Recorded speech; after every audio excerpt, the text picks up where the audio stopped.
భాగాలు చేసుకుని 12 సూర్యులను సృష్టించాడు. వాళ్ళనే ద్వాదశ ఆదిత్యులు అంటారు. ఈ 12 సూర్యుల్ని కూడా మళ్ళీ మనం చూడలేమని భూలోకంలో ఈ ద్వాదశ జ్యోతులను జ్యోతిర్లింగ రూపంలో భక్తుల వంకతో మనకి ఆవిష్కరింపచేసి దర్శనమిప్పిస్తూ కలియుగాంతం వరకు ఉండి మనల్ని ధన్యులు చేస్తున్నాడు ఆ పరమేశ్వరుడు. అటువంటి జ్యోతిర్లింగాలను అందరూ చూడగలుగుతారా? మరి చూడగలిగినా వాటిని గుర్తించగలుగుతారా? ఎన్ని యాతనలండి. డబ్బు ఉండడం ఒక ఎత్తు, డబ్బున్న ఆరోగ్యం సహకరించడం ఒక ఎత్తు, ఇవన్నీ ఉన్న పనులు సహకరించవు.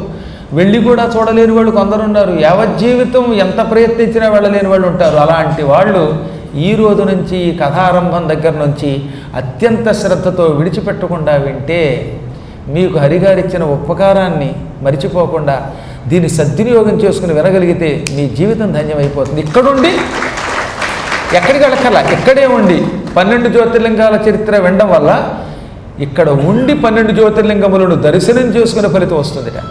ఇంకొక మాట కూడా అన్నాడు ఇక్కడ బ్రహ్మ. 12 జ్యోతిర్లింగాలు ఒకేసారి ఎవరో చూడలేరు. చూడాలంటే వాడు విష్ణువో శివుడో బ్రహ్మో వ్యాసుడో ఇలాంటి వాళ్ళు అవ్వాలి.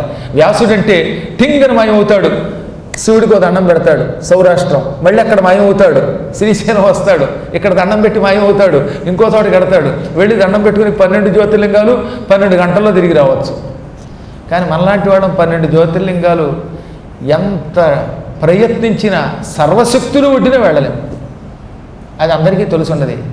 అదే ఈ 12 జ్యోతిర్లింగాలు విడిచిపెట్టకుండా శ్రద్ధగా ఎదురుగుండా కూర్చుని వినగలిగితే, ఎలా విన్నా ఫలితమే, ఎదురుగుండా కూర్చుని వినగలిగితే 12 జ్యోతిర్లింగములు ఒక్క రోజులో చూసిన మహాఫలితం పొందుతారట వింటే.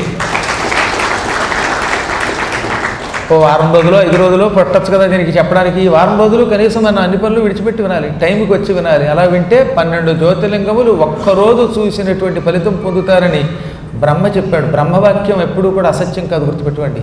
అసలు బ్రహ్మ అంటేనే సృష్టికర్త.